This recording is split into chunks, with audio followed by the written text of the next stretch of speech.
है आपका हमारे चैनल बीएमएस लेक्चर सीरीज में। तो आज की वीडियो में हम लोग बात करने जा रहे हैं पैथोफिजियोलॉजी के बारे में। पैथोफिजियोलॉजी टॉपिक हमारे सेकंड प्रॉफ की सब्जेक्ट रोग निदान विकृति विज्ञान की जो पहली टॉपिक है।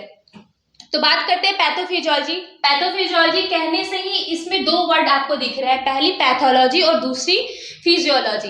तो पैथोफिजियोलॉजी को समझने के पहले हमें ये दोनों टॉपिक को अच्छे से समझना होगा कि पैथोलॉजी क्या है और फिजियोलॉजी क्या है।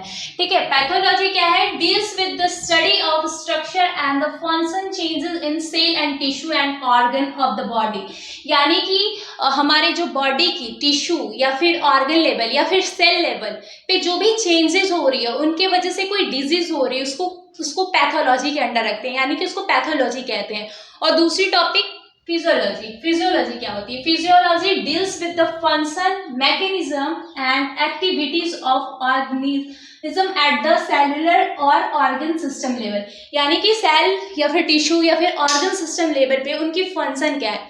जैसे कि एग्जांपल लेते हैं रेस्पिरेशन की प्रोसेस। जैसे कि रिस्पायरेशन की प्रोसेस में कौन कौन सा सेल उसमें इन्वॉल्व है, या फिर बॉडी में वो कौन कौन से ऑर्गन उसमें इन्वॉल्व है, या फिर उसकी पूरी बॉडी में उसकी फंक्शन किस तरह से होती है, इसको हम लोग फिजियोलॉजी के अंदर रखते हैं। अब अभी हम लोग जानेंगे कि अब हम लोगों ने जान लिया कि पैथोलॉजी क्या है, फिजियोलॉजी क्या है। अब हम लोग डिफरेंट तरीके से पैथोफिजियोलॉजी की डेफिनेशन को देखेंगे। अब हम लोग जानेंगे पैथोफिजियोलॉजी की अलग अलग डेफिनेशन। पैथोफिजियोलॉजी की पहली डेफिनेशन है कि pathophysiology deals not only with the cellular and organ changes. यानी कि केवल ये सेल और या टिश्यू लेवल या फिर ऑर्गन लेवल के चेंजेस के बारे में ही नहीं बताता है। Deals with that occurs with disease but also with the effect that These changes have a total body function। यानी कि पूरे बॉडी फंक्शन में कौन कौन से चेंजेस लाता है इसके बारे में भी बताता है। जैसे कि कोई एक बैक्टीरिया किसी की बॉडी में चली गई तो वो उसकी फंक्शन क्या होती है बैक्टीरिया जाने के बाद, ये सारी चीज़ें हम लोग पैथोजेनेसिस में पढ़ेंगे। जैसे कि एक और एग्जाम्पल लेते हैं कि किसी को इन्फेक्शन या फिर इन्फ्लामेशन हो जाता है, तो ये किस वजह, या तो कोई फीवर की वजह से या फिर जुकाम, इन कारण की वजह से भी हो सकते हैं। तो क्या है कि इन सब चीज़ों से उनकी फंक्शन चेंजेस आती है। ठीक है, सेलुलर लेवल पे चेंजेस आती है। ये सारी चीज़ें हम लोग पैथोफिजियोलॉजी में पढ़ रहे हैं। तो so we can say that the pathophysiology focus on the mechanism of the underlying disease process. यानी कि वो क्या है, the focus on the mechanism of the underlying disease process, यानी कि उसकी मैकेनिज्म भी। ठीक है, फंक्शनल जो उनकी जैसे कि प्रोसेस क्या होती है कोई भी डिजीज स्प्रेड होने की, वो सारी चीज़ें हम लोग पैथोफिजियोलॉजी के अंदर पढ़ते हैं। ठीक है, अब दूसरी डेफिनेशन दूसरे तरीके से क्या बोल सकते हैं? It also provide the background for the prevention as well as the therapeutic health care measure and practice. यानी कि जैसे कि हम उनकी क्या स्प्रेड होने के तरीके के बारे में जान गए, तो ये हमें एक बैकग्राउंड देता है कि हम उनकी ट्रीटमेंट कैसे करें।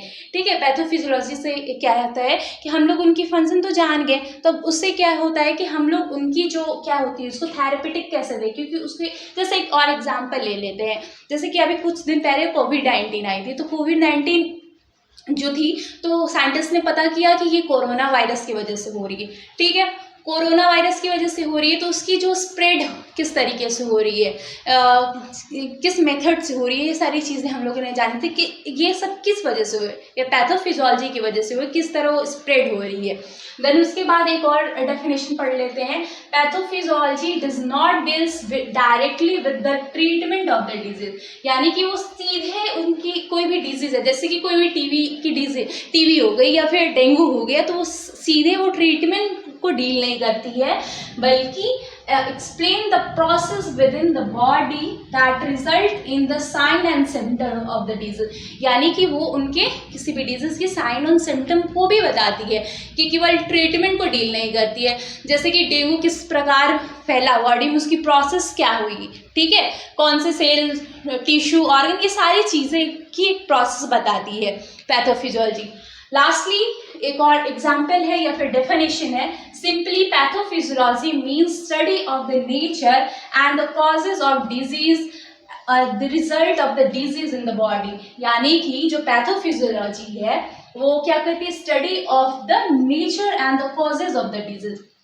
यानी कि कोई भी डिजीज की नेचर या फिर उनकी क्या कॉज है इसके बारे में हम लोग पैथोफिजियोलॉजी में पढ़ते हैं।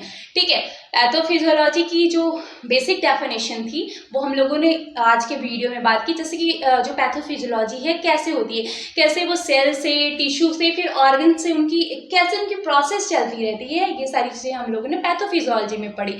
अब इनकी जो भी कुछ टर्मिनोलॉजी है, जैसे कि हम लोग पैथोफिजियोलॉजी पढ़ेंगे तो कुछ टर्मिनोलॉजी आती रहेगी, जैसे कि पैथोजेनेसिस क्या है, इटियोलॉजी क्या है, डिजीज़ क्या है, ये सारे चीज़ें हम लोग अलग पार्ट में पढ़ेंगे, यानी कि इसकी दूसरी वीडियो में पढ़ेंगे। ठीक है, आज के लिए बस इतना ही। अगर आपको हमारी वीडियो पसंद आए हो तो हमारे वीडियो को लाइक करें, साथ ही साथ कमेंट करें और दोस्तों के साथ शेयर करें।